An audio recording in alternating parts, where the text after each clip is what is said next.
Je souhaitais faire un point de bilan des travaux de ce groupe d'études qui a été obtenu à l'initiative de notre groupe parlementaire, la France Insoumise, groupe d'études sur le racisme et les discriminations raciales ou religieuses. C'est la première fois que l'Assemblée nationale se dote d'un groupe thématique sur ce sujet qui est loin d'être un détail ou une diversion, qui est un élément pour nous à la France Insoumise de lutte stratégique et centrale.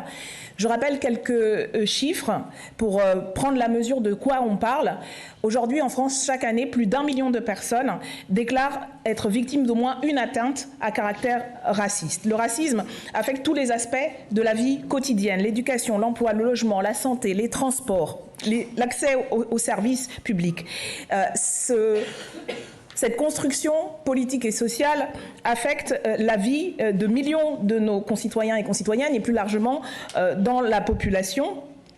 Et depuis les actes et des propos jusqu'aux crimes, aux meurtres comme ceux récemment d'Aboubacar Cissé ou de Hicham Miraoui, le constat porté par l'ensemble des associations que nous avons auditionnées au cours des 6 derniers mois et que le bilan politique est loin d'être suffisant pour faire face à ce fléau.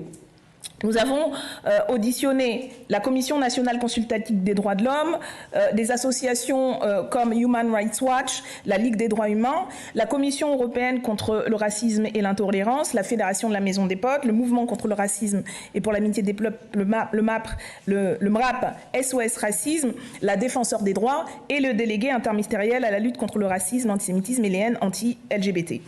Les analyses de l'ensemble de ces acteurs et actrices de terrain et institutions indépendantes sur ce sujet convergent sur plusieurs points.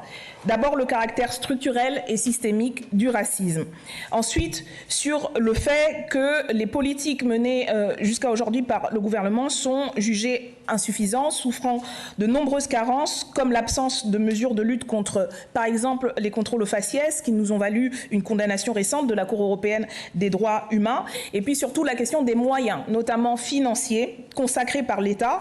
Je rappelle que dans son récent rapport sorti en juin, la Commission nationale consultative des droits humains alertait sur, je cite, le désengagement institutionnel pour lutter contre les actes et les discriminations à caractère raciste qu'elle juge très préoccupant.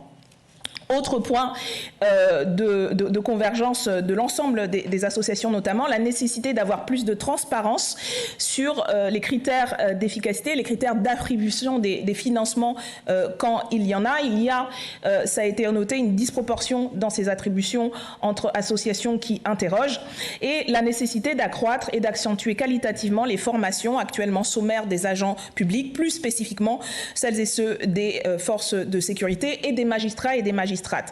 Je rappelle à ce propos qu'en 2023, selon le rapport annuel de la CNCDH, seulement 8282 affaires étaient traitées par les parquets relevant d'infractions à caractère raciste, ce qui est alors même que le ministère de l'Intérieur notait une augmentation de plus de 32%, et seulement 1594 condamnations ont été prononcées, avec un taux de classement sans suite très élevé, au-dessus du contentieux général, et seulement 5 condamnations pour discrimination raciste.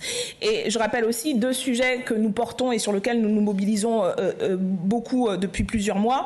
Le meurtre en 2024 de Jamel Benjabala, dont la famille se bat pour faire reconnaître le caractère raciste, et les violences policières subies par Michel Zecler en 2020, dont vous savez que le caractère raciste a été écarté, alors même qu'il a été traité, je cite, de sale nègre par les policiers qui l'ont violenté.